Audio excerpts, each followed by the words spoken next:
কুড়িগ্রামের নাগেশ্বরী উপজেলার হাসনাবাদ ইউনিয়নের গোসাইবাড়ি গ্রামের হতদরিদ্র ও দিনমজুর শ্রীমতী কাচেনি বালা জীবনযুদ্ধে কষ্টের সঙ্গে লড়ে জীবনযাপন করছেন। কেউ খোঁজ খবর রাখছেন না কাচেনি বালার।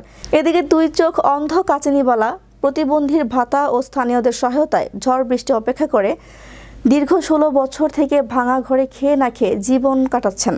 কাচেনি বালার আকুল আবেদন, সরকার থেকে একটি ঘর এবং তার চোখের চিকিৎসার ব্যবস্থা করলে দেখতে পারবে দুনিয়ার আলো।